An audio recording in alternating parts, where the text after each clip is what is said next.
Et vas-y que ça papote. Mais c'est comme ça qu'on s'interroge. Et qu'on discute de sujets profonds.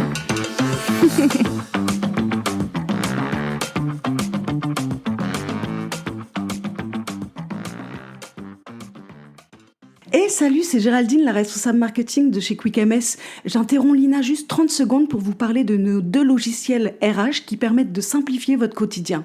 Le premier, c'est Graphique. C'est une BI RH qui permet de générer vos rapports automatiquement, comme la BDESE, le bilan social, mais aussi vos rapports comme l'absentéisme, la masse salariale. Et notre deuxième logiciel qui s'appelle Crew et qui permet de digitaliser vos entretiens professionnels et individuels et automatiser l'ensemble de vos campagnes d'entretien. Vous souhaitez en savoir plus ? Rejoignez-nous sur quickms.fr. Allez, je redonne le micro à Lina. À bientôt.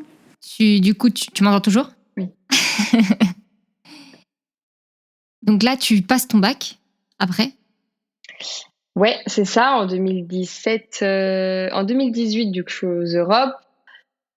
2019, je me blesse, donc je rate les championnats du monde jeune. Tu te blesses à l'entraînement ou à la compète ? Je me blesse à l'entraînement, donc 3 semaines avant les championnats du monde jeune, donc je n'y vais pas. J'obtiens mon bac à ce moment-là. Ce qu'il faut savoir, c'est que moi, j'ai fait ma terminale en 2 années pour avoir un emploi du temps aménagé. Donc en 2019, j'ai passé mes premières épreuves. Là où de base, j'aurais dû passer mon bac complet, moi, j'ai passé que la moitié des épreuves. Et en 2020, j'avais l'autre moitié, en fait. Ce qui me permettait de pas être en cours tout le temps, d'y être que 18 heures par semaine et pouvoir m'entraîner à côté. Donc en 2019, je passe mes premières épreuves de bac. Et le jour où je me pète la cheville, ou le jour où je me blesse et où j'apprends que je n'irai pas au championnat du monde, j'ai mes premiers résultats du bac qui sont catastrophiques. Et là, je me suis dit, wow, c'est chaud. Parce que là, en une journée, tout s'est foutu en l'air. Qu'est-ce que je fais ? Et donc là, ça a été une période un peu compliquée, surtout qu'il y avait aussi les championnats du monde élite cette année-là, que j'ai du coup raté à cause de ma blessure. Et là, je me suis dit, waouh, le haut niveau, c'est pas que facile et beau, c'est dur, en fait. Et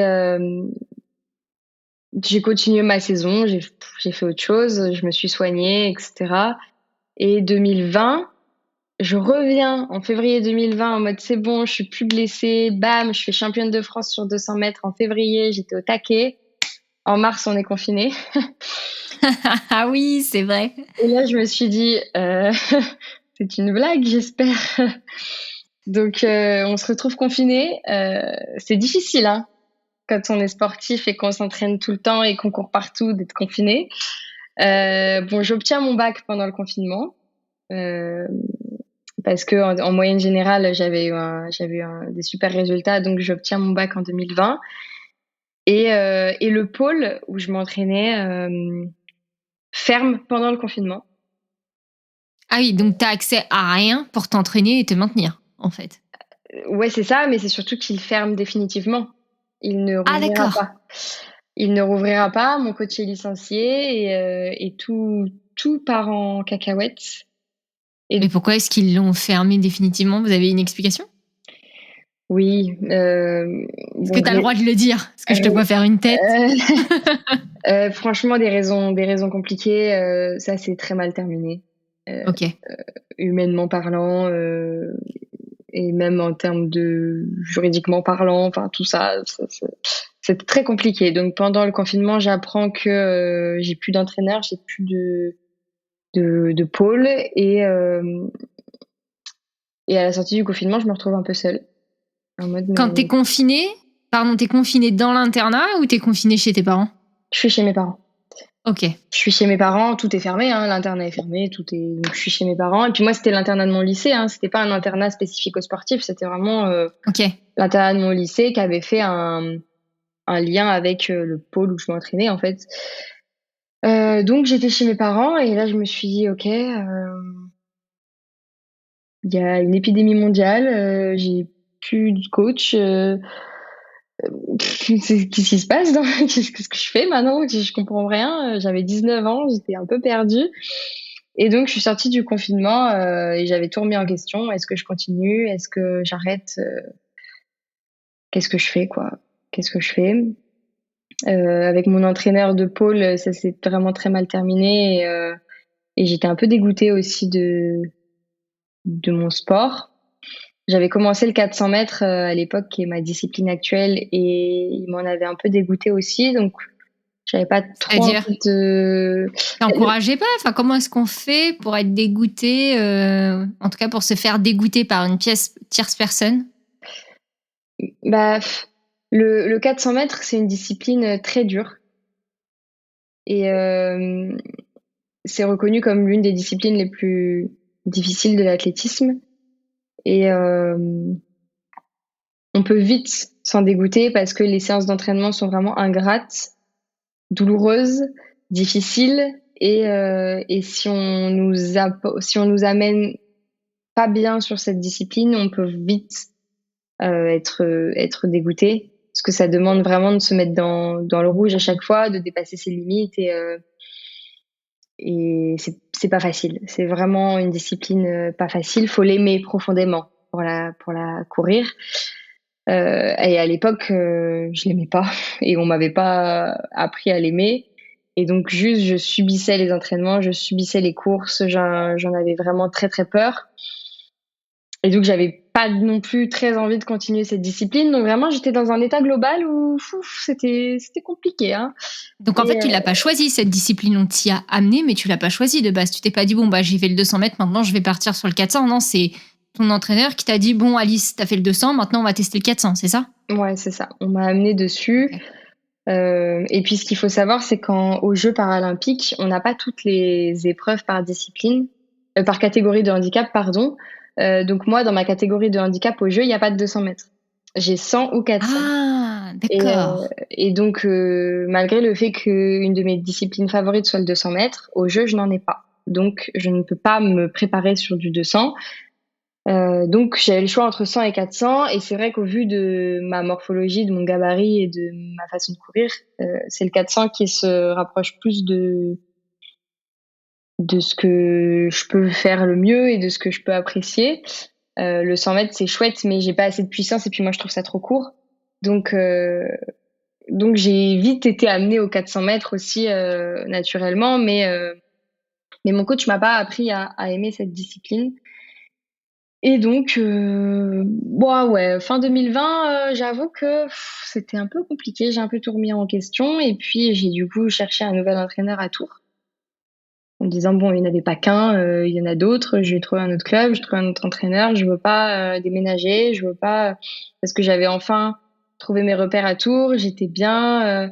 Et puis à la fin du confinement, donc j'avais eu mon bac, donc je commençais un BTS et j'avais trouvé mon BTS, donc je voulais vraiment rester à Tours.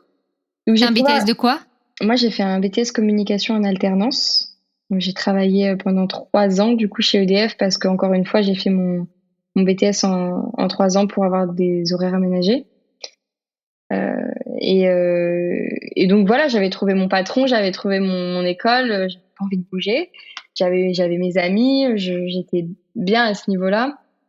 Donc j'ai trouvé un nouvel entraîneur qui m'a coaché pendant de septembre 2020 à janvier 2022, qui m'a remis un peu sur le 400, qui m'a redonné un peu le goût à l'athlé, mais encore une fois avec qui ça s'est pas bien passé à la fin. Rien de très grave, juste la relation entraîneur-entraîné est quand même une relation particulière. Et il y a des gens avec qui ça match, il y a des gens avec qui ça matche moins. Et là, on va dire que ça matchait pas trop. Donc, j'ai demandé à arrêter de travailler avec lui, mais il m'avait quand même... il m'a remis sur le 400 et ça m'a permis de me qualifier en 2021 à mes seconds championnats d'Europe, qui était du coup une petite réussite pour moi après les blessures, après le Covid, après le changement de structure. J'étais contente de retourner en équipe de France. Donc, en 2021, c'était en Pologne. Et je fais 5e en finale sur 100 mètres. Oui, j'étais qualifiée sur 100 mètres à l'époque. C'est pour dire à quel point le 400, ça matchait pas parce que j'arrivais même pas à me qualifier dessus. Donc, je m'étais qualifiée sur 100 mètres, mais j'étais juste contente de revenir à haut niveau et c'était chouette. Et puis, ouais, début 2022, j'ai voulu arrêter de m'entraîner avec ce coach. En fait, j'ai eu le Covid début 2022. Comme quoi, le Covid m'a suivi dans mon histoire aussi. C'est la première fois que tu l'avais en 2022, c'était la première fois? Ouais, je l'avais jamais eu avant et je l'ai eu après les fêtes de fin d'année. Hop, début janvier 2022, bim, Covid. Et donc, je me suis retrouvée confinée 5 jours chez moi, toute seule, parce que j'étais dans mon appart à Tours, là. Et en 5 jours, j'ai refait le monde et j'ai remis en doute toute ma vie. Faut pas me T'avais laisser la fièvre du Covid ou t'étais juste asymptomatique? Ah ouais, t'étais quand même bien malade, quoi. J'étais bien malade, j'étais vraiment bien malade et moi, faut pas me laisser enfermer trop longtemps, hein. Donc là, j'ai refait ma vie, j'ai refait le monde. Et en sortant du confinement, je me suis dit, il faut que je change d'entraîneur. Les Jeux, c'est dans 2 ans. Là, ça va pas, ça matche pas, on s'entend pas. C'est ok, hein, on n'est pas fait pour s'entendre avec tout le monde et il y a pas de problème. Mais là, j'ai besoin d'autre chose. Et donc, j'ai appelé ma coach actuelle. Moi, ce qu'il faut savoir, c'est que je suis licenciée au club de la Berrichonne Châteauroux depuis 2019. Et la coach du club me suivait depuis un moment. On se connaissait pas très bien, mais je savais qu'elle me suivait, qu'elle était là. Et donc, en sortant du confinement, je l'ai appelée en lui disant, écoute, t'es ma coach de club. Je veux changer d'entraîneur. Est-ce que il y a plus de coach à Tours? Je les ai tous usés. Je trouve pas, j'y arrive pas. Est-ce que malgré le fait que tu sois à Châteauroux, tu veux bien, est-ce que ça t'intéresse de m'entraîner? Et là, elle m'a répondu, ah, j'attendais que tu m'appelles. Bien. Et Donc là, elle t'avait déjà repéré et elle espérait t'entraîner un jour, quoi. Bah je suis licenciée dans son club à cette époque depuis 2 ans. Parce que quand le pôle a fermé, j'ai dû retrouver un club parce que j'étais licenciée au club du pôle à l'époque. Et parce qu'on s'entraînait sur un stade de club, donc on était forcément licenciés dans ce club-là. Quand le pôle a fermé, j'ai dû changer de club et puis je suis retournée aux sources dans l'Indre. Et dans l'Indre, c'était Châteauroux qui était affilié à mon club du Blanc, donc ça s'y prêtait bien. Donc on se connaissait de loin, mais on n'avait jamais pris le temps de vraiment discuter. Et ce qu'il faut savoir, c'est que cette femme, Viviane Dorsil, c'est quand même une femme qui a fait 2 fois les Jeux Olympiques, qui sur 400 et 800 mètres, et qui détient encore aujourd'hui le record de France sur 4 fois 400 mètres avec Marie-Josée Pérec. Donc je savais que je l'appelais pas n'importe qui ce jour-là. Et quand elle m'a répondu ça, je me suis dit ok, c'est peut-être elle. Et elle m'a dit, par contre, je te préviens, moi je suis à Châteauroux, t'es à Tours, ça va être difficile, tu vas devoir t'entraîner seule. Moi, je veux bien te donner des programmes, je veux bien t'entraîner quand tu viens à Châteauroux. Mais si tu souhaites continuer tes études à Tours, il va falloir t'entraîner seule, ça va être difficile. Mais si t'es prête à le faire, je te suis. Châteauroux de Tours, c'est combien de temps de trajet? 2 heures. Ah ouais, quand même. Ouais. Et c'est étonnant qu'elle t'ait pas demandé plutôt de t'entraîner. Puisqu'elle l'espérait, en fait. Elle respectait mes choix. Ok. Et puis, on se connaissait pas tant que ça. C'était pas tant de l'espoir, mais elle était contente que je l'appelle, ouais. Elle était contente. Et donc, je me suis entraînée pendant 1 an toute seule, dans janvier 2022 à janvier 2023. Où elle me donnait les séances, où j'allais sur les stades toute seule. Quand je pouvais, j'allais à Châteauroux, mais c'était compliqué. On a quand même réussi en 2022 à ce que je revienne sur 400 mètres, à ce que je retrouve du plaisir, parce que elle, c'était sa discipline et elle, c'est une fan absolue du 400. Elle aime ça profondément, donc elle a réussi à me redonner l'amour de cette course. Et donc, j'ai réussi sur cette saison-là à battre mes records personnels sur 400 mètres, à m'amuser, à finir la saison en me disant « Ah, ok, là, je m'amuse. Cette année, je me suis amusée. Donc ça, c'était chouette. Cette année-là, il n'y avait pas de gros championnats parce qu'encore avec le Covid, ça avait un peu tout décalé. Donc cette année-là, il n'y en avait pas. Où ça a été une année blanche en fait, où j'ai pu retrouver des repères et où découvrir aussi l'entraînement avec elle, malgré le fait qu'elle soit loin, et découvrir une nouvelle façon de m'entraîner aussi. Donc c'était bien en fin de compte qu'il n'y ait pas de grands championnats, etc. Ça a permis de pas trop se mettre la pression. Et puis, en janvier 2023, j'étais un peu au bout de ma vie. Encore une fois, ce qu'il faut savoir, c'est que fin 2022, j'ai fait une grosse intolérance à ma pilule. Une très très grosse intolérance, ce qui a engendré plein d'effets secondaires très désagréables, au point où en décembre 2022, je pouvais plus sortir de mon lit. C'est-à-dire très fatiguée, douleur? J'avais très très mal. À la fin, en fait, c'est venu progressivement, mais à la fin de l'année, j'avais très mal au ventre tout le temps, très mal à la tête, des nausées, je vomissais tout le temps.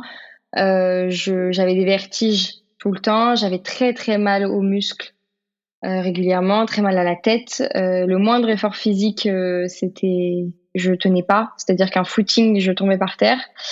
Le matin, j'arrivais plus à me lever. Je mangeais plus, je dormais soit beaucoup, soit très peu. Je faisais des crises d'angoisse à répétition. Enfin, j'étais dans un état catastrophique. Et puis, je déprimais beaucoup. Ça faisait longtemps que tu prenais la pilule? J'ai commencé à la prendre en avril 2022 et j'ai commencé à sentir les effets en septembre.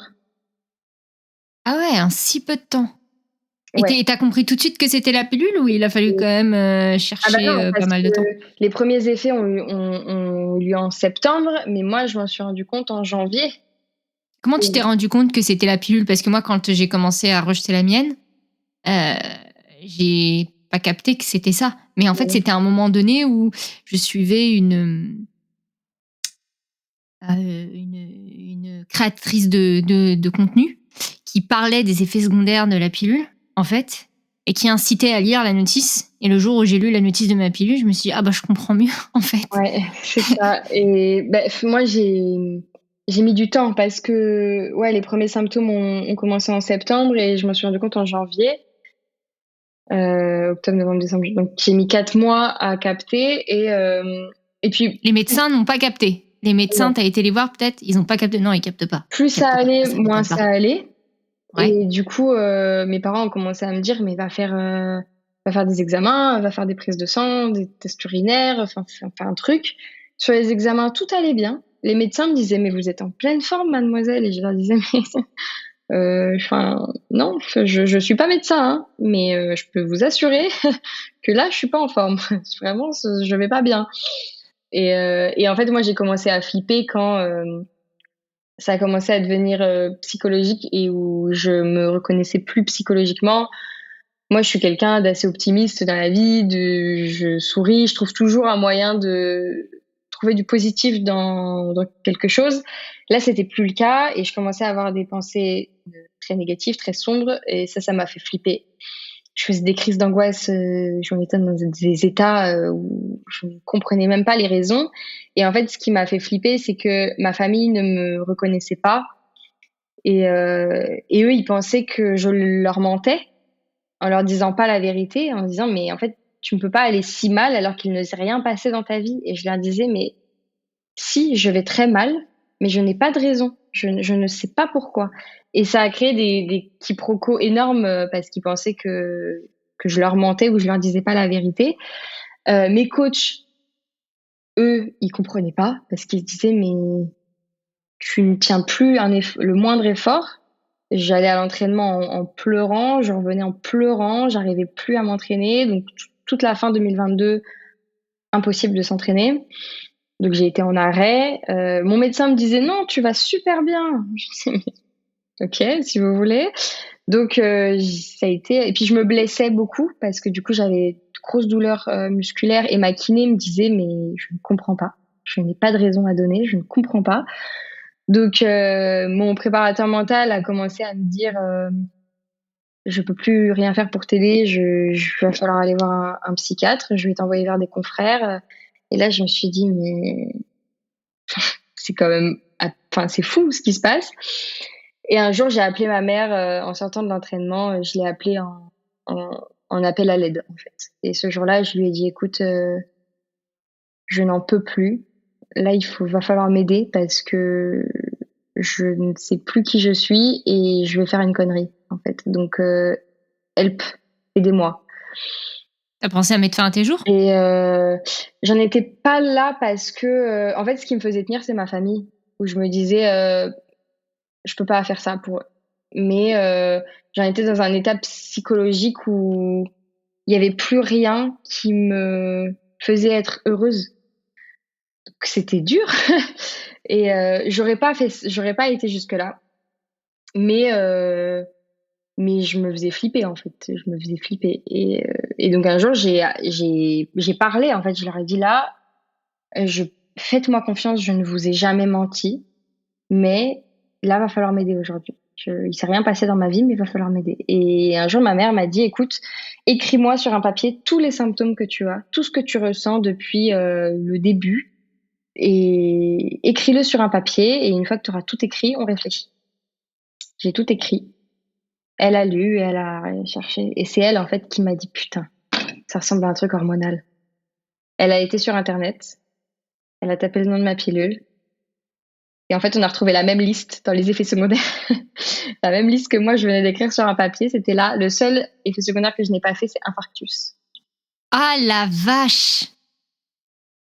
C'est pas vrai. Infarctus. C'est le dernier et c'est le seul que je n'ai pas fait.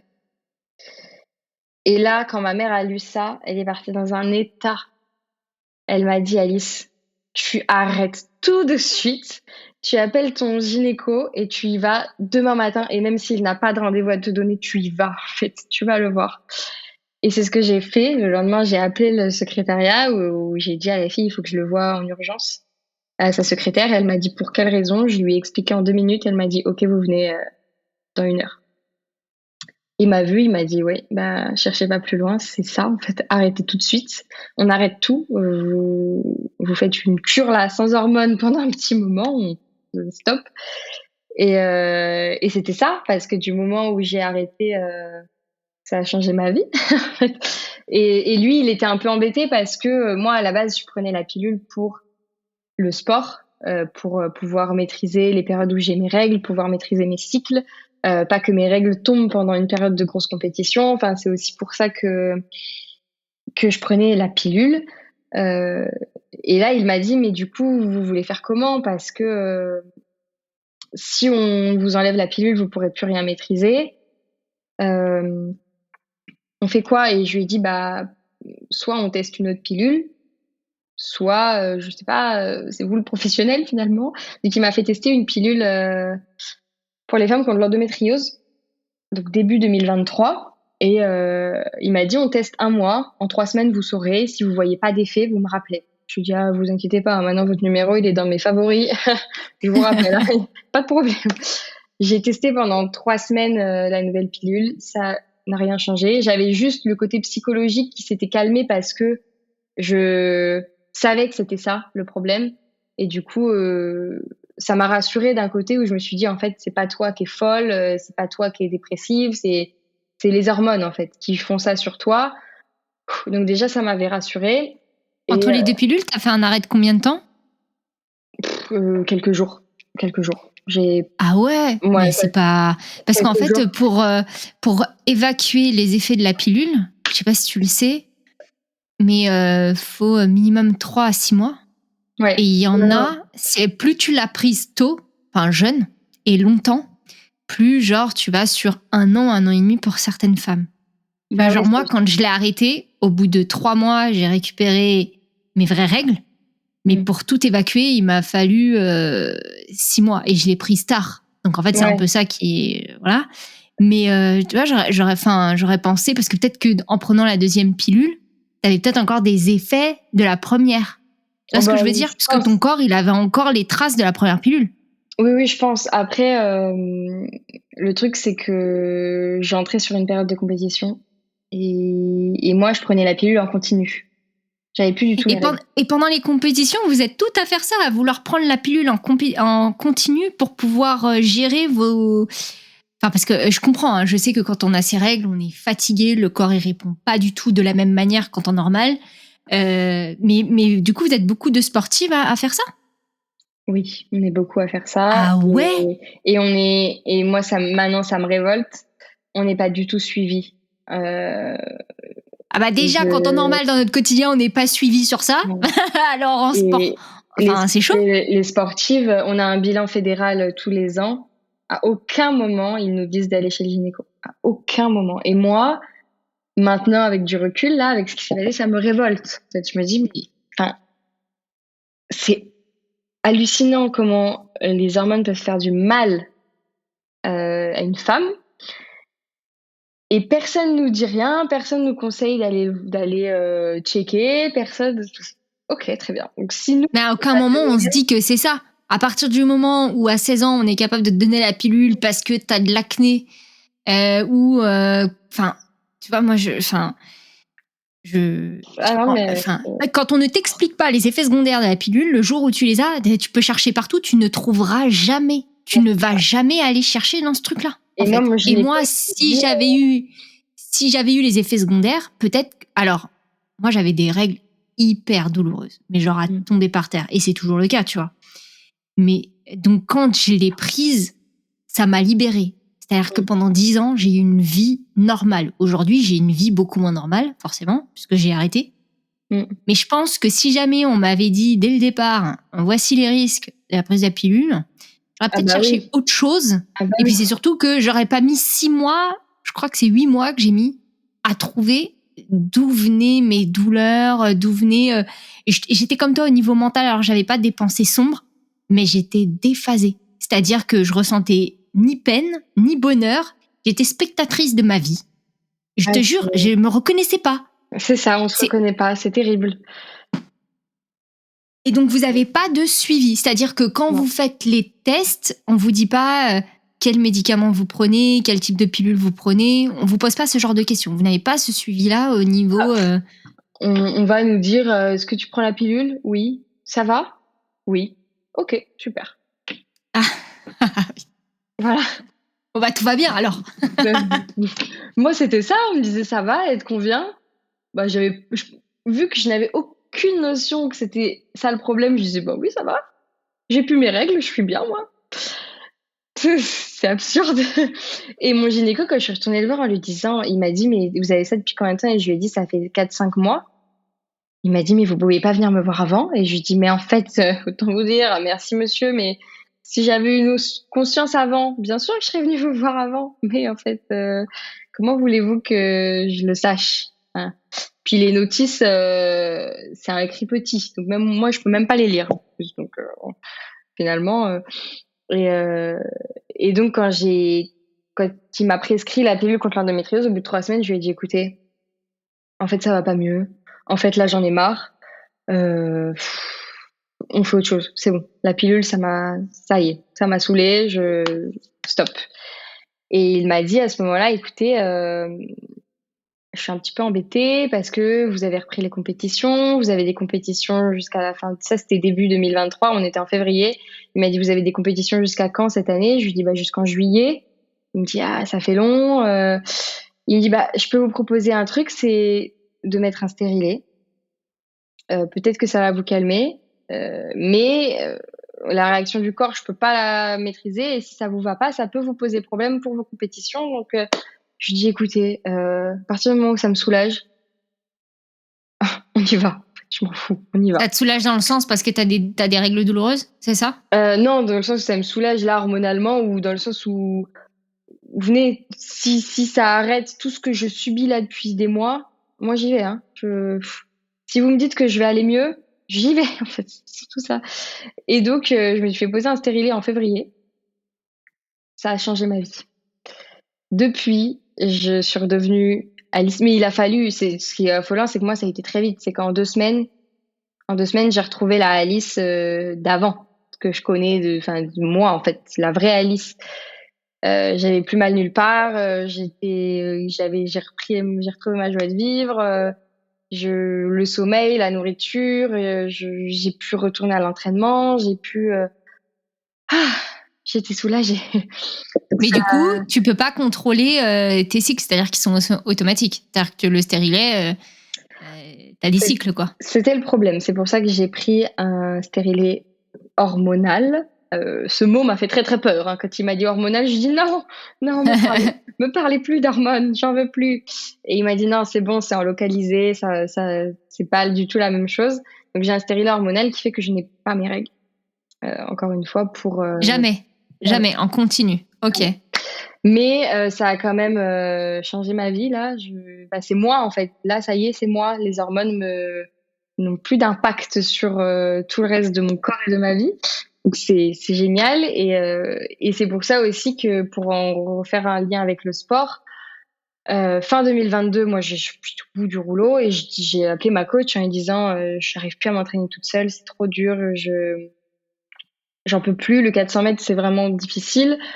Alors tout seul en plus, c'est trop compliqué. Et donc en janvier 2023, quand j'ai commencé à aller mieux, moi j'ai dit à ma coach, j'arrive plus à m'entraîner toute seule, il faut trouver quelqu'un ou un groupe d'entraînement ou un autre coach qui fait le lien avec toi. Mais là, je vais pas tenir. En fait, et elle m'a dit, écoute, pour être très honnête avec toi, déjà t'as tenu 1 an, c'est bien. Je me doutais que t'allais m'appeler pour me dire ça un jour. Et donc nous voilà à chercher encore un coach à Tours. Et je lui ai dit, mais toi, tu connais du monde, t'as pas des contacts? Et elle m'a mis en lien avec un coach à Tours qui s'appelle Noah, qu'elle connaît bien, en qui elle a confiance. Et en lui disant, écoute, elle est sportive de haut niveau, elle a des ambitions de participer au championnat du monde en 2023 et aux Jeux en 2024. Est-ce que le projet t'intéresse? Lui, c'est un coach de club, mais est-ce que tu veux bien apprendre en plus pour lui faire faire les programmes? Et lui, il a dit OK, vas-y, on essaye. Et donc, j'ai rencontré Noah fin janvier 2023 et j'ai commencé à m'entraîner avec lui 1 semaine après qu'on se rencontre. Donc, c'est toujours Viviane qui me donnait mes programmes, mais Noah qui me les faisait faire, qui me permettait d'avoir des conseils, un regard et un groupe d'entraînement. Ça doit te changer la vie parce que du coup, comme tu as quelqu'un qui regarde ce que tu fais, tu sais exactement où est-ce que tu dois te corriger. C'est ça a changé ma vie. Et le lien entre la fin de ma pilule et la rencontre avec Noah, ça a été incroyable. Là, d'un coup, ma vie, elle est devenue exceptionnelle. Et j'ai repris goût à l'entraînement, j'ai repris goût à tout ça. Et le duo entre eux matchait très très bien. Et donc, ça m'a vraiment permis d'avoir une équipe avec moi. Et ça m'a beaucoup aidée. Alors, ce qu'il faut savoir, c'est que depuis quelques années, j'ai déjà un préparateur mental, une préparatrice physique, un médecin. Enfin, tout ça, je l'avais déjà dans l'équipe. Mais là, le fait que Noah arrive, ça a vraiment complété l'équipe. Et 2023, pour moi, ça a été sportivement ma meilleure année, toute année confondue, parce que j'avais enfin trouvé mon équilibre. Et j'ai vraiment progressé. Je me suis qualifiée au championnat du monde à Paris en juin dernier, il y a 1 an. Et j'ai fait mes premiers championnats du monde. J'ai fait 6e sur 200 et 400 mètres en finale, en battant mes records perso. C'était fou, c'était complètement fou. Donc, et puis pour une fille qui boitait, qui boitait en janvier à cause de sa pilule, me retrouver en juin au championnat du monde, pour moi, c'était fou. C'était la renaissance. Donc c'était fou. Et puis là, depuis 2024, du coup, on est en pleine prépa des Jeux. Donc les choses se sont accélérées. Mais maintenant, je suis bien. Je me sens vraiment plus sportive de haut niveau depuis que j'ai mon équipe, depuis que j'ai enfin trouvé l'équipe avec qui ça matche bien. Je me sens vraiment sportive de haut niveau et je me sens vraiment à fond dans mon projet. Je gère mon projet, je sais ce que je veux. C'est un vrai travail d'équipe et ça marche hyper bien. Donc j'ai galéré depuis 2014 14. Ça fait 10 ans là que j'ai commencé le sport, mais on va dire que ça y est, ça fait 1 an et demi que vraiment je suis bien, quoi. Et ça, c'est cool. Ton meilleur chrono de 100 mètres, c'est combien? 26,54. Secondes. Oui, secondes. Non, mais je le dis parce qu'il y en a, ils seraient capables de me dire moi, il me faut 20 minutes pour faire 100 mètres. Non. Et 400 mètres? 400 mètres, j'ai battu mon record il y a 2 jours. 1,0060. 1 minute 00,60. Et pour être sélectionné au JO, tu dois faire combien en 400 mètres? Il faut faire les minima. On a 2 types de minima. On a les minima A et les minima B. Les minima B correspondent à un top 10 mondial. Les minima A à un top 6 mondial. Donc moi, actuellement, j'ai les minima B. Les minima A sont à 58,02 secondes. Donc il faut aller les chercher là encore. Mais il me reste un mois pour aller les chercher. Là, je sens que je progresse et qu'il manque plus grand-chose. Il manque plus grand-chose pour passer sous la minute. Donc on travaille à fond là avec mon équipe. J'ai vraiment maintenant une équipe solide et ça se passe très bien. Donc verdict dans un mois. Une équipe, ça se finance pour les athlètes? T'as un sponsor? T'as quelqu'un derrière toi pour t'aider à les financer? Ouais, j'ai des sponsors heureusement qui sont là.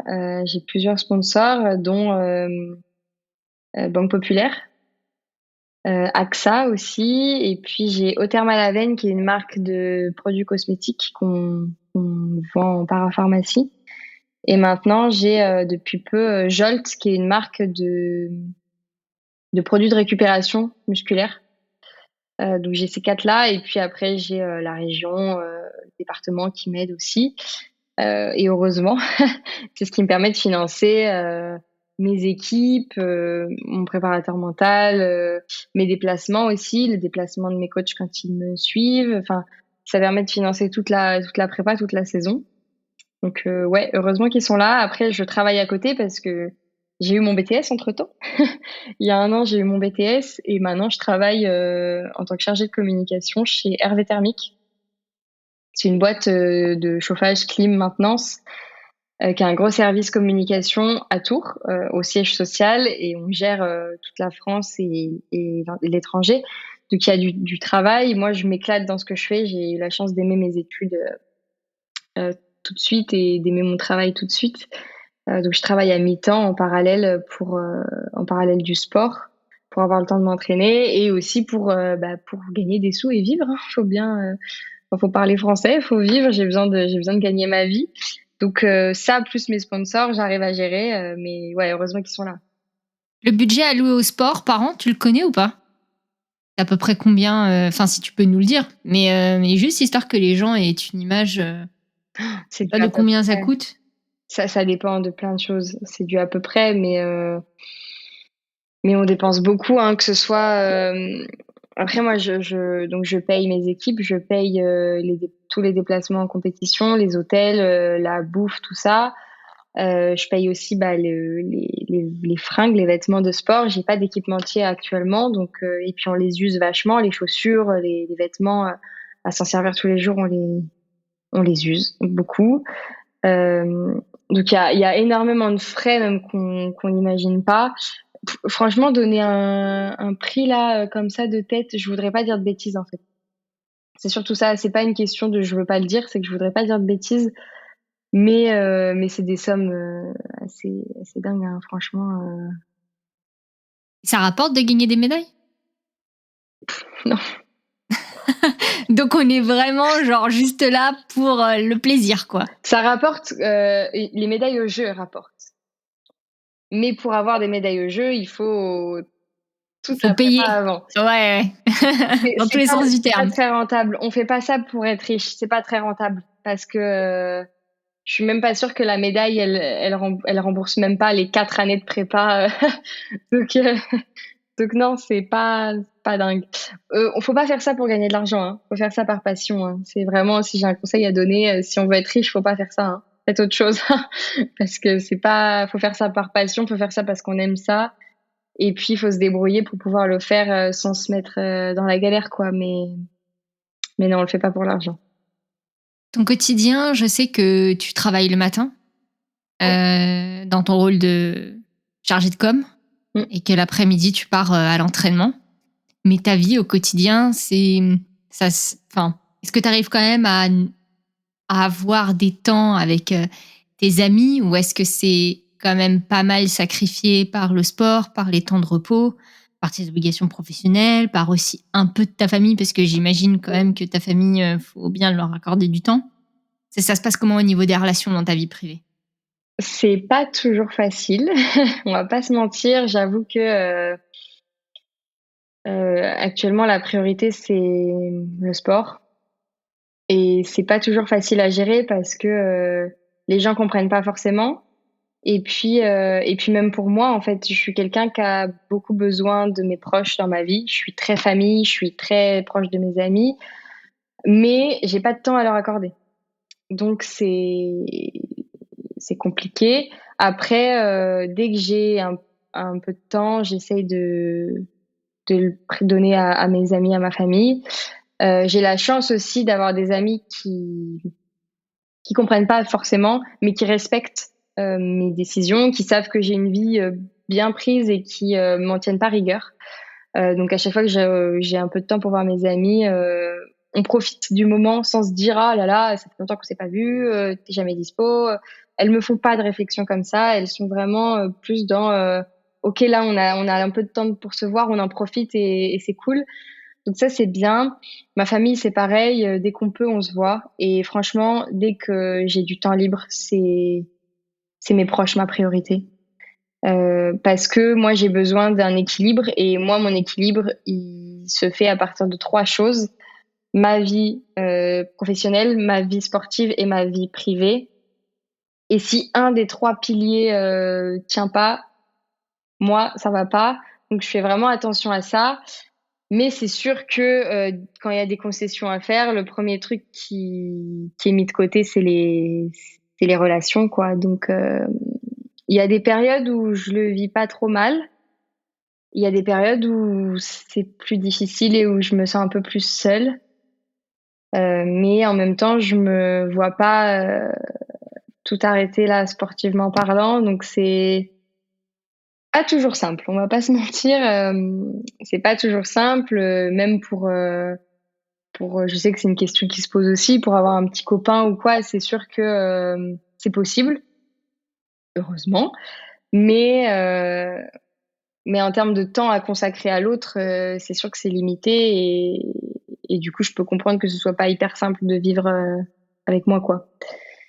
T'as un emploi du temps millimétré, c'est-à-dire que, par exemple, moi j'en connais, même en semaine, ils ne s'accordent pas un soir pour aller dîner, rentrer tard, tu vois, parce qu'en fait, ça décale leur sommeil. Ils sont très pointilleux aussi sur l'alimentation. Est-ce que tu t'autorises quand même certaines soirées, un soir par semaine ou un soir par mois? Pas trop.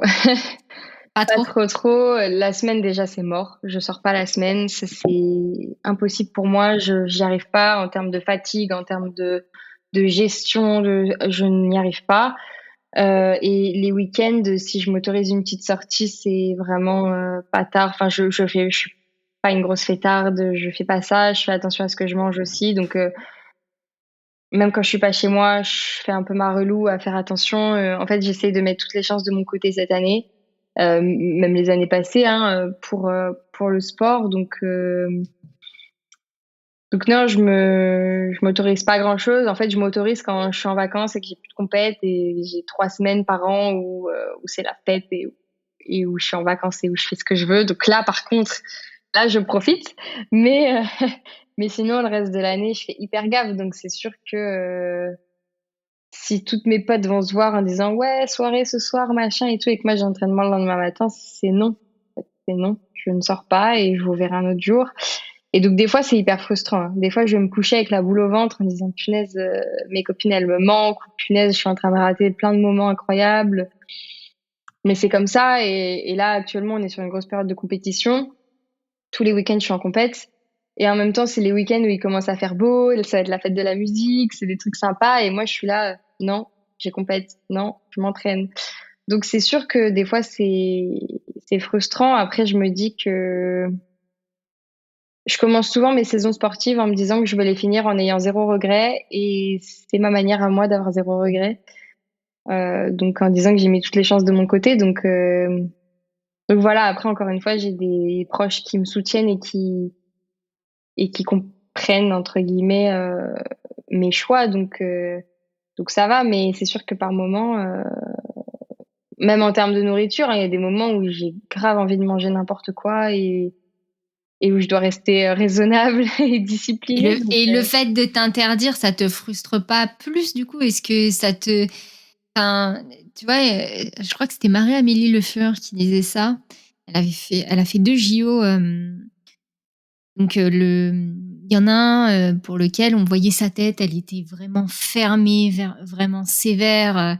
Et en fait, c'était une période où elle se mettait beaucoup la pression, où elle s'interdisait tout. Et après, les JO d'après, ouais, je crois que c'était les JO d'après, elle avait décidé de ne plus y aller avec ce mental-là, puisqu'en fait, c'était un peu punitif. C'est-à-dire que tu apprécies moins tes jeux en étant dans ce mindset-là. Donc, elle avait décidé de s'accorder un petit peu plus de plaisir, d'y aller avec le sourire et tout. Et elle était rayonnante sur ses jeux et elle a battu ses records. Elle a atteint les objectifs qu'elle s'était fixés. Est-ce que toi, tu te dis pas qu'en t'interdisant trop, bah finalement, tu vas peut-être plus tard avoir ce regret-là? Parce que tu donnes tout au sport, mais donc t'as pas de regret sur cette partie-là, mais est-ce que t'aurais pas d'autres regrets? Alors, t'as 23 ans, t'es encore jeune, mais justement, c'est les plus belles années de ta vie. Est-ce que ce serait pas le moment de partager un peu tout ça? Alors oui et non, parce que je me sens pas non plus renfermée dans un truc où, enfin, moi j'ai un préparateur mental qui me suit et j'exprime tout ce que je ressens, tout depuis toujours. J'ai une famille dans laquelle on a tout de suite et tous très jeunes appris la communication, donc j'exprime tout et mes coachs savent les moments où j'ai besoin de voir mes proches, ils savent les moments où j'ai besoin de manger n'importe quoi, ils savent les moments et ça leur arrive de me dire: «Écoute, t'as envie de voir tes amis là, ce soir? Oui.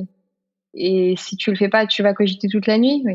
Va voir tes amis en fait». Et je suis pas non plus privée, je sais ce que je fais et quand mes amis me manquent trop, je leur envoie un message en disant: «Les filles là, va falloir qu'on se voit vite là j'en peux plus».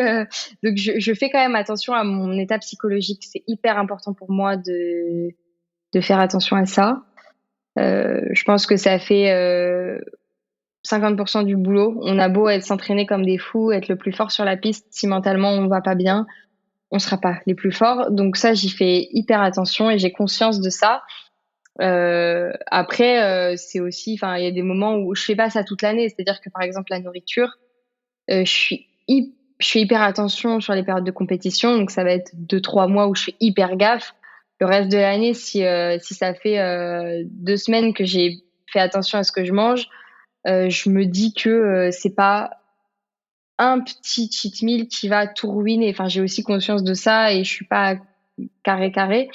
Mais en période de compétition, je fais quand même attention. Mais sinon, dans la vie, ça va. Hein. Je suis pas non plus trop stricte avec moi-même. J'ai 23 ans, j'en ai conscience et tout va bien. Enfin. Donc là, tu seras le 14 juillet si tu es sélectionné pour les Jeux paralympiques qui auront lieu fin août, mi-août, du 28 août au 8 septembre. Ok. Donc fin août. Qu'est-ce qui va se passer entre le 14 juillet et le 28 août? Tu vas continuer à t'arrêter, à t'entraîner non-stop ou tu vas quand même devoir te reposer avant les JO? Bah déjà, ça va dépendre de si je suis prise ou pas. Donc dans le premier cas de figure où je ne suis pas prise, bah, je serai en vacances. Voilà. Et dans le deuxième cas de figure où je suis prise, on va continuer l'entraînement jusqu'à fin août. Tout en gérant bien sûr, mais ça c'est le travail de mes coachs de savoir gérer pour que j'arrive en pic de forme à ce moment-là et pas épuisée.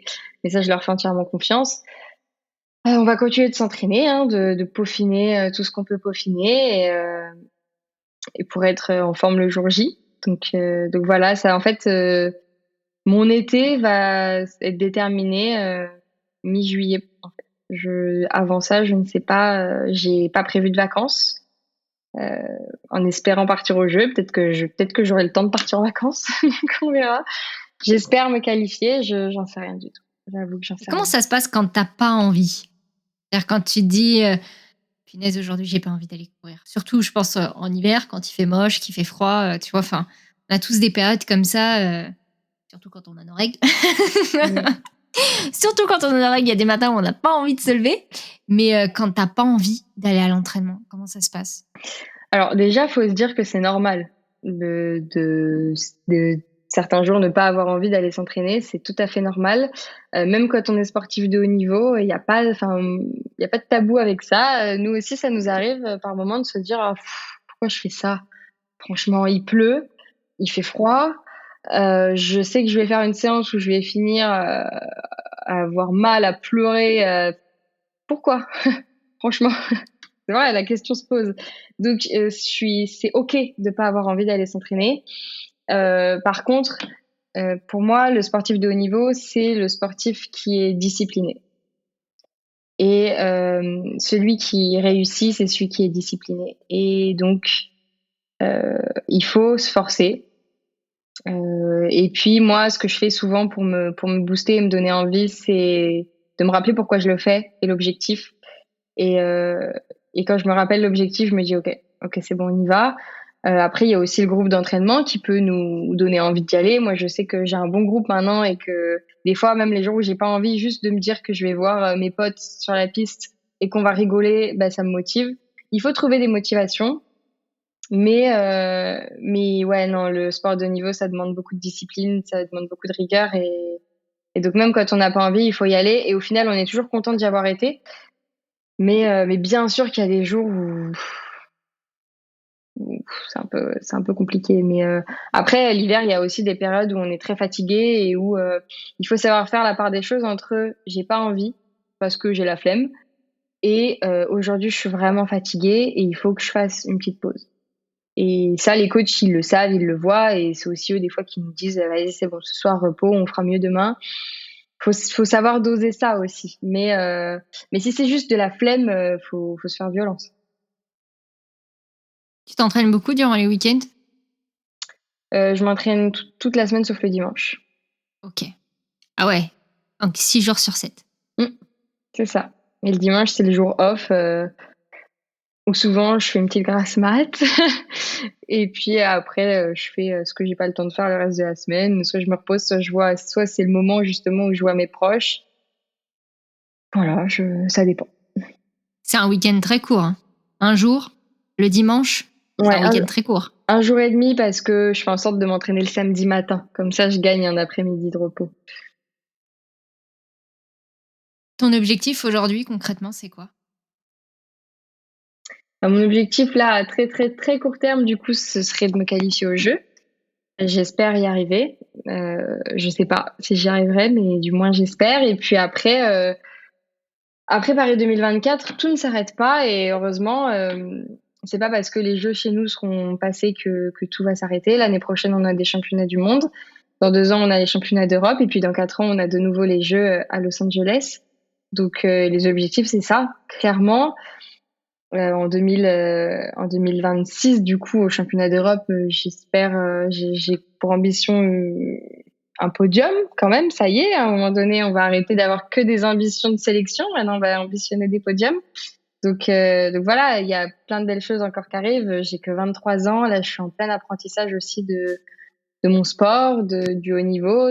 Ça met du temps hein, à intégrer. Le corps humain, c'est notre petit travail, mais on apprend à le faire évoluer, à le faire progresser. Donc, j'ai encore, j'espère, pas mal d'années devant moi. Mes concurrentes actuellement à l'international, elles ont toutes 10 ans de plus que moi. Donc, j'espère que dans 10 ans, je serai encore là et j'aurai progressé. Donc non, tout ne s'arrête pas là cette année, et heureusement. Comme on parle beaucoup d'intelligence artificielle aujourd'hui, j'ai demandé à l'intelligence artificielle quelle question elle te poserait. Et sa question, c'est si tu pouvais avoir un super pouvoir, lequel choisirais-tu? Ah, c'est sympa comme question. Et ben, moi, le premier qui me vient en tête et celui que je veux depuis toute petite, c'est pouvoir me téléporter. J'adorerais pouvoir me téléporter. Alors, pas du tout pour une raison de je gagne du temps pendant ma course et je bats tout le monde. C'est surtout pour une raison de, de gestion de l'emploi du temps. Et je pense que si je pouvais me téléporter, déjà, la gestion de l'emploi du temps serait plus simple et je pourrais plus voir mes proches. Et donc, c'est souvent le truc qui me frustre, c'est que je suis loin des gens, je suis loin des choses, je mets du temps à me déplacer. Et, et ouais, si je pouvais me téléporter, ça serait incroyable dans ma vie. Ça serait incroyable. Donc, je pense que je dirais ça, ouais. On arrive du coup sur les questions de la fin. Celles que moi je te pose. La première, c'est quelle question est-ce que tu n'aimerais pas que je te pose? Ah, c'est dur. C'est hyper dur. Parce que y a pas trop de sujets qui me dérangent, moi. Mais les questions en ce moment, qui m'embêtent un peu, et je sais que c'est pas des questions malveillantes des gens, mais à l'approche des Jeux en France, là, les gens sont un peu maladroits et oublient que derrière les sportifs, on est des humains. Et c'est souvent les questions qui viennent où on nous dit à peine bonjour, on nous demande comment on va, mais on nous dit alors les Jeux, et pourquoi tu t'es qualifié, pourquoi t'es pas qualifié, et sans chercher à comprendre tout ce qu'il y a derrière. Et, euh, et en ce moment, c'est surtout ces questions-là qui me dérangent. Alors, pas dans une interview comme celle-ci, ça c'est normal, mais dans la vie quotidienne, le fait on oublie qu'on est humain et que je pense que si malheureusement je me qualifie pas au jeu, je pense qu'il y aurait toutes ces questions-là en mode bah alors pourquoi t'as pas couru assez vite, qu'est-ce qui se passe? Et c'est déjà ce que je vis un peu. Et en fait, c'est hyper difficile à gérer et à répondre parce que c'est pas si simple. C'est vraiment pas si simple. Et donc je dirais ça, en ce moment, c'est un peu les questions qui sont compliquées à gérer avec la pression, je pense. Il y a certains sportifs qui, justement, à ce type de questions, viennent te dire bah, en fait, le problème, c'est que en France, c'est difficile d'atteindre certaines performances parce qu'on n'a pas les locaux, on n'a pas le matériel à disposition. Il y en a même qui vont jusqu'à dire que la France n'est pas un pays de sport. C'est-à-dire qu'il y a des grands sportifs en France, mais que souvent les grands sportifs vont s'entraîner à l'étranger parce qu'en termes de matériel technique, ou en tout cas le mot m'échappe, mais de structure, voilà. En termes de structure, ils sont beaucoup plus équipés à l'international qu'en France. Alors toi, on pourrait te dire, bah, t'es sur un 400 mètres, il faut une piste et puis ça roule, alors qu'en fait, pas du tout. J'imagine que il faut une vraie piste d'athlétisme. Voilà. Mais toi, tu penses quoi de ça? Est-ce que tu considères qu'en France, on a assez de structures sportives pour pouvoir accompagner les sportifs français aux JO ou aux grandes compétitions mondiales? Alors, moi, je suis assez d'accord quand on dit que la France n'est pas un pays de sport, avec une culture du sport. Alors oui, on a des grands sportifs, et heureusement. Oui, on a des belles performances, et heureusement. Oui, il y a pas mal de gens qui font du sport, mais et oui, on a des infrastructures, ça, on en a évidemment. Euh, Après, ça évolue doucement. Et puis, ce qu'il faut pas oublier, c'est qu'un sportif n'a pas seulement besoin d'infrastructures. On a besoin d'être soutenu, d'être suivi, d'être aidé par des humains, par des organismes. Et ça, c'est pas toujours le cas. Euh, dans certains pays, les sportifs de haut niveau sont reconnus, ils travaillent pas, c'est un job à temps plein et on les met dans des meilleures conditions pour qu'ils puissent performer. En France, c'est quand même compliqué. Il y a encore beaucoup de sportifs qui doivent travailler à côté, qui galèrent à payer leur saison, qui sont pas entièrement soutenus. Moi, quand je compare avec des athlètes dans d'autres pays, effectivement, il y a des pays où c'est beaucoup plus simple et où le sport est beaucoup plus reconnu, mis en avant, mais dès le plus jeune âge, hein, même dans les écoles, etc., le sport fait entièrement partie de la vie des gens. Nous, c'est c'est pas le cas à 100%, hein, même sur la partie santé, sans parler juste du sport de haut niveau. Le sport, ça aide aussi à la santé, ça aide aussi au bien-être mental, physique, et on s'en sert pas assez en France. Ouais, le sport est pas encore assez reconnu comme quelque chose de grand. Enfin, tous les Français ne savent pas qu'il y a les Jeux à Paris bientôt. Et moi, je trouve ça impressionnant, mais ça montre bien que le sport, c'est pas ancré chez tous les Français, et parce que on l'apprend pas encore assez à l'école, on n'en parle pas assez à l'école, on n'en fait pas assez au travail. Enfin, c'est pas dans le quotidien de tout le monde. Et nous, en tant que sportifs de haut niveau, on n'est pas soutenus à 100% comme certains peuvent l'être dans d'autres pays. Ça, c'est sûr. Au tout début de notre échange, tu parlais de la fédération qui met quand même pas mal la pression.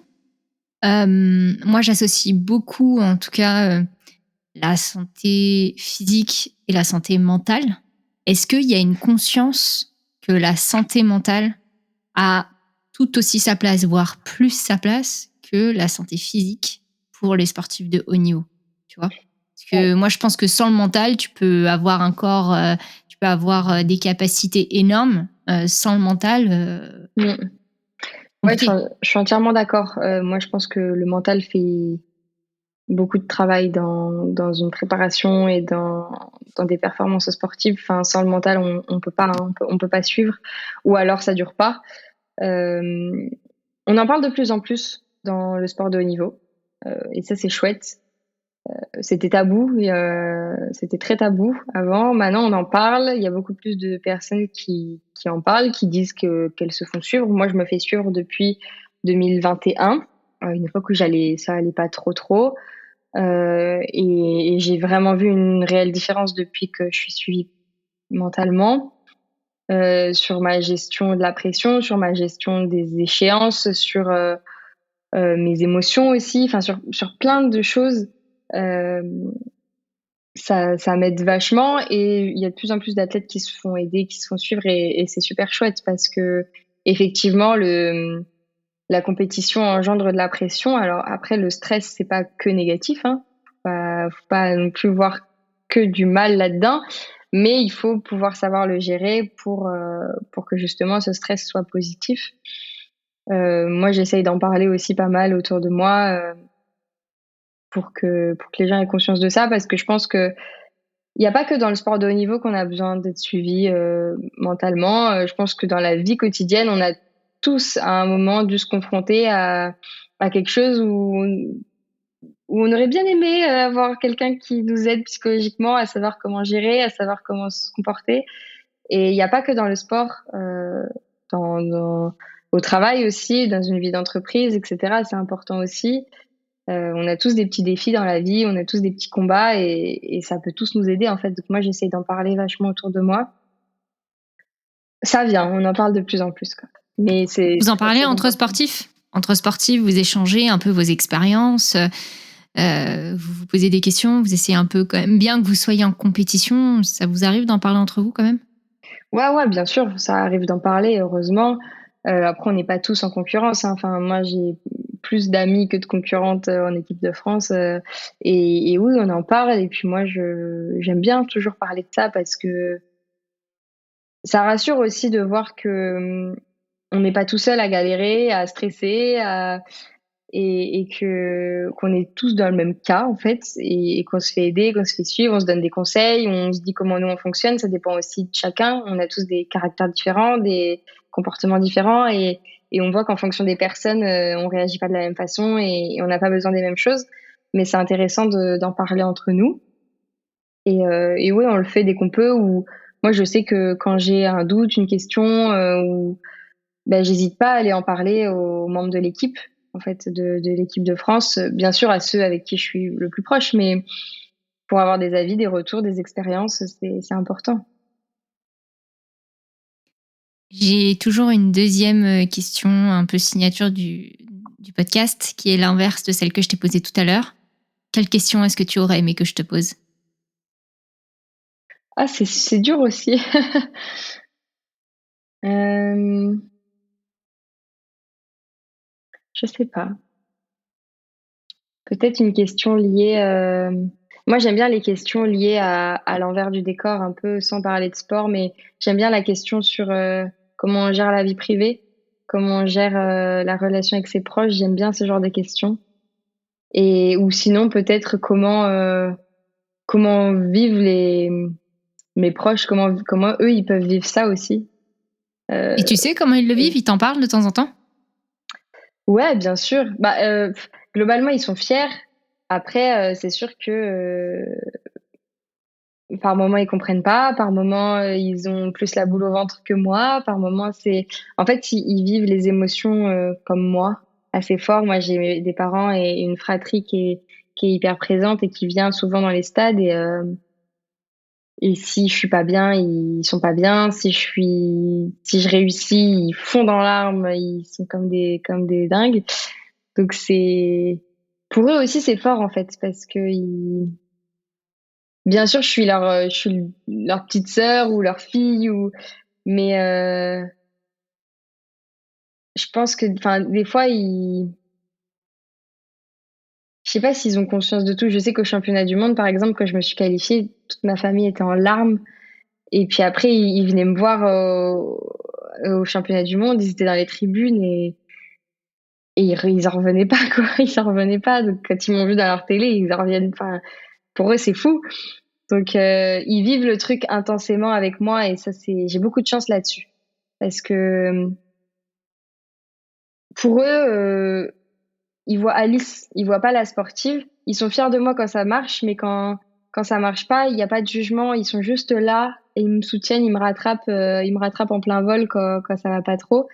Et pour eux, c'est pas facile aussi, hein, parce que ils vivent le truc intensément comme moi, quoi.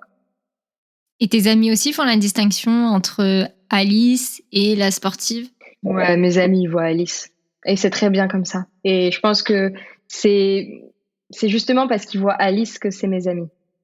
Parce que s'ils voyaient juste la sportive, bah, c'est pas sain comme relation. Enfin, moi, je serais pas à l'aise en tout cas. Alors que là, ils voient Alice et il y a des jours, ils savent même pas que j'étais en compète, hein. Donc, ils sont loin de ça. Et c'est bien aussi parce que c'est important des fois, se retrouver avec des gens avec qui on parle pas de sport et qui en font pas et qui aiment pas ça. Et c'est cool parce que ça me fait vraiment sortir de mon truc quand je suis avec eux et c'est bien. C'est très, très bien. Ah d'ailleurs, tu m'y fais penser, je t'ai pas demandé comment ça se passait au travail avec tes collègues. Parce que alors moi, s'il y a bien un environnement dans lequel où j'entends souvent j'aime pas le sport, c'est pas mon truc, je sais pas comment tu fais, ou l'inverse. Genre, j'ai une collègue, elle est hyper sportive. Tu vois, bon, elle fait du crossfit, c'est un autre level, tu vois. Mais et donc on en parle, tu vois, ça nous arrive d'en parler, d'en rire, tu vois, comment ça se passe au travail pour toi avec tes collègues? Parce que surtout toi tu les vois qu'à mi-temps. Ouais. Donc est-ce que tu as le temps de créer des liens avec eux et d'échanger sur ça? Alors c'est compliqué. Ça a été compliqué au début. Là maintenant, je suis arrivée en septembre. On est en juin, donc ça y est, ça va mieux. Mais c'est sûr que ça a mis du temps à ce qu'on apprenne vraiment à se connaître parce qu'on se voit pas beaucoup. Et puis quand je suis au travail, j'ai du travail, donc je suis concentrée. Donc c'est compliqué. Mon chef m'a un peu poussée à leur raconter ma vie. Moi de base, je suis pas très à l'aise avec ça, arriver au travail en disant alors je vais vous raconter ma vie. Hier j'ai fait ça, aujourd'hui j'ai fait ça. C'est pas trop mon truc. Je préfère écouter les leurs. Mais il m'a un peu poussée à le faire et c'est vrai que maintenant ça va mieux. On a eu un week-end d'entreprise là où on s'est retrouvés tout un week-end tous ensemble. Et en fait, c'est ça qui nous a beaucoup aidés parce qu'on a passé 3 jours non-stop ensemble. Et donc, on s'est vraiment découvert et grâce à ça, ça va mieux. Sinon, c'est sûr qu'être à mi-temps dans un job et avoir une vie à côté qui est quand même hyper remplie, hyper complexe comme le sport de haut niveau, c'est pas toujours simple à faire comprendre, à gérer. Et puis moi, en plus, j'ai un emploi du temps qui s'aménage un peu comme je veux parce qu'en fonction de mes compétitions, de mes entraînements, je bouge mes horaires, je suis pas tout le temps là. C'est un peu compliqué à suivre aussi pour elle. Donc ça a mis du temps, là ça va mieux. Et puis c'est sûr que par contre les phrases de je sais pas comment tu fais, j'aime pas le sport, ça je les entends tous les jours. Elles sont vraiment loin de ma vie. Vraiment, elles me disent mais comment tu peux être passionnée par l'idée de faire du sport tous les jours. Pour elles, c'est un autre monde, mais ça me fait marrer en fait parce que c'est sûr que quand je suis avec elles, on parle pas de ça et c'est marrant en fait. Moi, ça me fait sourire. Après, je sais que là, j'étais en compète il y a 2 jours. Je sais qu'elles ont calé un point dans leur agenda pour prendre le temps de me regarder courir. Donc c'est mignon. C'est sympa, hein, c'est Et je trop sais cool. que si je pars au jeu, elles vont prendre des places pour venir me voir. Donc c'est chouette aussi. J'ai une entreprise qui m'a aussi embauchée pour mon côté sportif. J'ai été il y a un mois, je leur ai proposé un entraînement avec moi à tous les salariés qui souhaitaient, qui avaient envie, bien sûr en n'obligeant personne. Et j'ai eu 15-20 personnes qui sont venues avec moi. C'était super chouette. Donc j'essaye de leur partager un peu mon quotidien de cette façon-là. En fait, moi, j'arrive pas à me rendre compte que pour eux, c'est chouette parce que moi, je vois Alice, c'est moi. Donc, en fait, j'ai pas de notion que les gens, ils sont contents de passer du temps avec moi ou que je leur explique mon sport ou moi, dans ma tête, c'est un peu compliqué de comprendre ça. Mais mon chef et mes collègues me le font comprendre et du coup, c'est vrai que c'est pour ça que j'ai proposé un entraînement. Et en fait, j'ai vu l'engouement des gens et je me suis dit, ah ouais, donc vraiment, ils sont contents. Donc ça, c'était chouette. Et puis, j'essaye de leur donner ce que je peux. C'est des bons moments qu'on partage. Mais Il y a des choses qui se font beaucoup en entreprise aussi, c'est de faire vivre à ses collègues ce que c'est que d'avoir son handicap. Tu vois, moi, je suis RH et je l'ai déjà vu beaucoup dans des vies ma vie ou dans des journées du Day. Et est-ce que ça t'est déjà arrivé? Alors, je sais pas si ça existe, mais tu vois, typiquement pour les personnes aveugles ou malvoyantes, on donne des lunettes et les gens, pendant 1 heure ou 2, ils doivent essayer de vivre en fait avec ton handicap en fait. Tu as déjà fait cette expérience-là? ouais, je l'ai fait. J'ai 5 paires de lunettes chez moi qui représentent à peu près ma vue, fait par mon opticien. Et du coup, ça, je l'ai fait. Bah, déjà, quand je leur ai fait faire un entraînement avec moi, je leur ai mis les lunettes. Hein. Faut pas croire Ah, qu'ils tu les allaient. as fait courir avec les lunettes? Bien sûr, bien sûr. Trop cool. Je leur ai dit non mais oh, vous croyez que vous allez courir avec vos bons yeux là comme ça? Pas du tout. Donc je les ai fait tester, ils se sont prêtés au jeu, c'était rigolo. Et puis je leur ai fait tester aussi au bureau, en situation de travail. Mais j'ai même fait tester aux managers, aux grands patrons, moi à tout le monde. Hein. Alors là, il y a pas de, il y en a pas qui sont dispensés. Et c'est souvent des réactions hyper chouettes, ça crée un moment assez sympa. Et puis je travaille beaucoup en relation avec les RH dans mon entreprise, justement pour promouvoir le handicap, pour parler de ça, pour dédramatiser aussi. Et c'est aussi mon rôle, c'est aussi pour ça que j'ai été embauchée. Donc moi, c'est chouette. Moi, je m'amuse à faire ça. Franchement, c'est important, quoi. T'as vu un 10e, déjà, tu vois pas les couleurs? Si, mais je peux les confondre. Tu peux les confondre, ok. Ouais. Et donc en fait, si je comprends bien, tu travailles sur écran noir, du coup, puisque la luminosité te fait mal. Ouais. Et tu dois te rapprocher de ton écran, tu dois grossir un peu ou ça va globalement Parce que je vois, t'as pas de lunettes de vue. Donc je me dis, ok, t'as des lunettes de soleil, mais est-ce que t'as des lentilles? Est-ce que... Ma maladie est tellement rare que les médecins ne savent pas comment la compenser, entre guillemets. Donc, j'ai pas de lunettes à ma vue. Il y a rien pour me faire gagner en vision. Donc, j'ai un poste de travail aménagé, évidemment, avec j'ai un écran. J'ai mon ordi classique avec un écran avec un bras où c'est-à-dire que je peux tourner l'écran dans tous les sens, le monter, le baisser, le mettre à gauche, à droite. Enfin, voilà, je le bouge comme je veux. Et puis après, j'ai fait des aménagements sur mon ordi directement dans les paramètres. Hein. Il y a plein de choses, hein. Finalement, il suffit de fouiner. Et voilà, je m'en sors comme ça. J'ai un clavier un peu grossi, mais bon, le clavier, je le regarde plus, je le connais par cœur. Et puis en termes de luminosité, il y a aussi des aménagements. J'ai demandé à ce qu'on enlève les néons au-dessus de ma tête. Comme ça, je suis en open space avec mes collègues. Elles ont les néons au-dessus d'elles, mais moi non. Donc quand on allume la lumière, elles sont éclairées et pas moi. Et ça, c'est vachement bien aussi. Ça me soulage vachement. Donc il y a plein de petits trucs à faire comme ça. Maintenant, je me débrouille. Et puis mon poste de travail, je le connais. Mon ordi, je le connais. Enfin, tout est assez fluide maintenant. Et puis dès que j'ai un problème, je demande. Hein. Je trouve ça cool, en fait, que ça s'adapte. Ouais, on fait quand même des choses pas trop mal. Et alors, ce sera la dernière question que je te poserai sur cet handicap. Je déteste ce mot. Franchement, la vérité, je déteste ce mot. Ouais. Donc, sur cette particularité de la vue, dirons-nous, C'est le mot, hein. est-ce qu'un jour, tu perdras complètement la vue? C'est-à-dire, est-ce que ça continue à être dégressif ou est-ce que là, c'est stabilisé et ça reste comme ça? Actuellement, c'est stabilisé depuis qu'on m'a annoncé mon handicap à mes 8 ans. C'est stabilisé, j'en ai 23, donc ça commence à faire un petit moment. Est-ce que ça va diminuer ou est-ce que ça va rester stable? On n'en a aucune idée. On n'en a aucune idée. Mon sang est dans des labos de recherche, les médecins cherchent, essayent de comprendre, mais on ne sait pas. Donc actuellement, ça bouge pas, donc j'en profite. Et puis pour l'avenir, on verra. Peut-être qu'en vieillissant, comme tout le monde, je perdrai un peu la vue et puis voilà. Mais au moins, j'aurais fait ma vie et ma jeunesse avec la vue que j'ai actuellement. Moi, je suis née comme ça, donc en fait, mon cerveau, il a même pas conscience que c'est pas normal et je suis hyper habituée. Donc moi, ma vue actuelle, elle me gêne pas du tout. Et si je garde ça toute ma vie, ça me va très bien en fait. Mais du coup, tu vois pas loin. Enfin, tu Non. vois. Alors, quand tu cours, comment ça se passe? Parce que tu vois pas ce qui va t'arriver. Bon, alors après, t'es sur une piste d'athlétisme, ok, mais quand même, il faut que tu vois un peu si t'es bien dans ta tranchée. C'est pas tout droit non plus, ça tourne à un moment donné, tu vois. Ouais, Comment ouais, ça se manifeste quand tu cours? ça tourne et puis moi j'ai choisi la discipline où on fait que de tourner parce que je fais un tour complet de la piste. Le 100 mètres c'était plus simple hein, finalement, ça va tout droit, mais je me suis un peu compliqué la vie.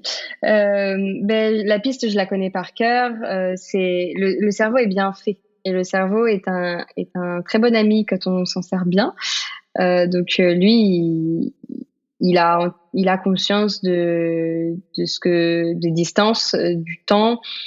Je sais maintenant ce que c'est qu'un virage, je sais en fait. C'est assez inconscient, mais mon cerveau sait. Donc je réfléchis plus trop à ça. Bien sûr, il y a des fois où je vois pas où je vais, et là, faut se faire confiance. Faut faire confiance à ses réflexes, à ses souvenirs, et des fois, je cours à l'instinct. Et puis, bah, ça m'arrive de sortir de mon couloir et de mordre, et dans ce cas-là, je suis disqualifiée, et ça fait partie du jeu. Après, globalement, j'arrive à me repérer, j'ai des repères, et j'aperçois un petit peu les lignes au sol, et quand il y a trop de soleil, que je suis fatiguée, que je les aperçois pas, bah, c'est au réflexe. Au JO, enfin, même là pendant les sélections, c'est un risque que tu sortes du couloir et que tu sois disqualifié en fait. Ah, bien sûr, à chaque fois que je pars dans une course en compétition, c'est un risque. Okay. Ça t'est déjà arrivé souvent? Souvent, heureusement que non, mais ça m'est déjà arrivé, ouais, bien sûr. Okay. Et dans ce cas-là, c'est frustrant, mais on peut rien faire, c'est comme ça. Et même personne m'en veut en général parce que bah, c'est ma vue, j'y suis pour rien et on fait pas exprès, quoi. La vitesse la plus haute atteinte, c'est combien de kilomètres/heure? Si tu le sais, c'est compliqué, non? À savoir. Sais rien. En fait, on calcule pas pendant les courses, les allures. Je dois être pas loin des 30 km/h, je pense. Quand même. C'est pas mal. J'ai une dernière question. Oui. Si le 200 mètres vient aux compétitions mondiales, telles que les JO, abandonneras-tu le 400 mètres? Ah, non, je l'abandonnerai pas, mais une chose est sûre, complètement sûre, j'irai sur 200. Ça, il n'y a même pas de débat, il n'y a même pas de sujet. Mais maintenant que j'ai réappris à aimer le 400, je suis pas sûre de complètement le laisser tomber. Et puis, c'est pas incompatible, 200 et 400. Donc, je pense que je ferai les deux. D'accord. Est-ce qu'il y a quelque chose que tu souhaiterais rajouter, dire? Non, je pense qu'on a parlé de tout, franchement. À part dire à tous les jeunes ou moins jeunes d'ailleurs en situation de handicap qui hésitent à faire du sport, à part de leur dire de pas trop hésiter et de se lancer et que ça fait un bien fou et que moi ça m'a sauvé la vie et que faut pas trop faire attention au regard des autres et ce que pensent ou disent les autres et qu'il faut juste, quand on a envie de faire quelque chose, y aller. Franchement, à part ça, je pense qu'on a fait le tour. Comment est-ce qu'on fait pour savoir que tu seras sélectionné au JO? Tu vois, genre, ok, tu le donnes sur tes réseaux sociaux, c'est-à-dire LinkedIn, je crois, si je me trompe pas. Insta, Facebook, LinkedIn. Ok. Je suis partout, moi. Et après, tu sauras directement quand est-ce que tu passes au JO ou... Ah, mais on sait déjà, le programme est annoncé, je le sais. Ah, donc si jamais t'es sélectionné, c'est quand? Les séries sont le 5 septembre et la finale le 7. Ok. Et genre, au cas où, t'as des places pour tes proches au moins ou pas? Parce que je crois que j'avais entendu ça quelque part, que vous aviez pas beaucoup de place, vous les sportifs, pour votre famille. Non, on n'a pas grand-chose. On en a, mais très peu, enfin bien trop peu pour nos proches. Au championnat du monde, par exemple, on avait 4 places par jour de compétition. Donc moi, je courais 4 jours, donc j'ai eu 4 places par jour de course. Donc 4 places, ça va très vite, hein, parce que moi Si déjà, vous êtes une fratrie de 6 frères et sœurs, voilà, faut voilà. choisir en fait. Sans compter les parents. Et puis, il y a aussi les coachs et tout qui veulent être là. Donc, en fait, puis les potes, puis enfin tout le monde. Donc, 4 Ah, parce que... Ah d'accord, il n'y a pas les places pour... C'est-à-dire que les coachs n'ont pas leur place. C'est-à-dire que dans les 4 places, c'est soit tu vas seul avec ta famille, soit tu vas avec tes coachs, ou tu dois leur acheter des billets. Bah, en fait, nos coachs, ils sont pas... Quand on est qualifié en équipe de France sur les Jeux, par exemple, on a un staff équipe de France et c'est pas nos coachs perso. On n'a pas nos coachs perso aux Jeux. Donc, nos coachs sont dans les tribunes. Et donc, il leur faut des places, quoi. Donc moi, je sais qu'au championnat du monde, ce que j'avais fait, c'est que j'avais donné mes 4 places. Et après, avec des partenaires, j'avais essayé d'en trouver d'autres. Et puis les dernières, je leur ai offert. Je les ai achetées moi et je leur ai offert. D'accord. Ah ouais, c'est vraiment 4. Bon. Ok. Après, au jeu, je sais pas, mais au championnat du monde, c'était 4. Je vois pas pourquoi on en aurait beaucoup plus au jeu. Franchement. Et déjà 4, j'étais surprise. Je me suis dit, bon, allez, ça me fait 4 de moins à acheter. Ouais, c'est vrai. Mais ouais, c'est sûr que... Après, en même temps, s'ils donnaient 30 places par athlète, là, il y aurait que les... Ah bah, il y aurait personne... Enfin, il y aurait pas de public, quoi. Voilà, c'est ça, il y aurait pas de public. Donc, faut aussi laisser la place au public. Mais après, on trouve toujours les places. Moi, je sais que si je pars au jeu, tout le monde prendra des places. Et puis des fois, les gens sont même heureux de prendre leur place eux-mêmes. Surtout que nous, c'est moins cher les parrains, donc ça coûte rien. Donc les gens, ils sont contents de se dire j'ai acheté ma place au jeu. Donc, Moi, ce que je trouve triste quand même dans les JO, c'est sur les premiers... Déjà, vous êtes 15 jours après les valides, les sports valides. Donc, je comprends pas pourquoi est-ce que c'est pas... Alors, en même temps, à la rigueur, je peux me dire, ok, faut peut-être qu'ils adaptent les structures, etc. Mais 15 jours après, tu vois, moi, je me souviens quand j'avais été à Londres, j'y suis allée la semaine avant les Paralympiques. Tout le monde était presque rentré, tu vois, il restait les Anglais et le staff des ouais, et tout ce qui était pourtant, handisport.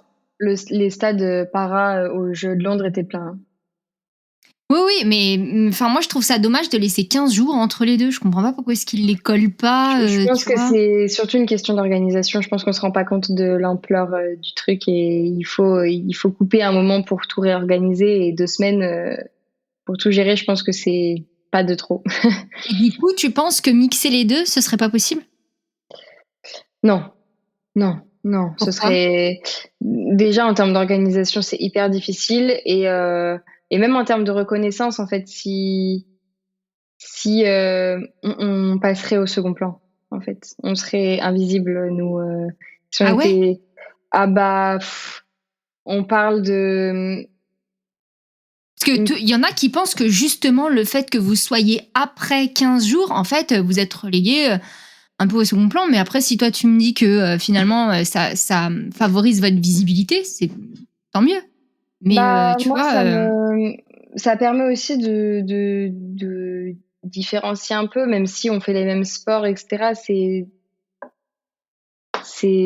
Je sais pas. Moi, ça me choque pas, en fait. Vraiment, ça me choque pas. Il faudrait juste que le sport para, globalement, soit plus regardé, plus mis en avant. Mais même en termes d'organisation, je pense que c'est mieux. Vraiment. c'est mieux, ouais.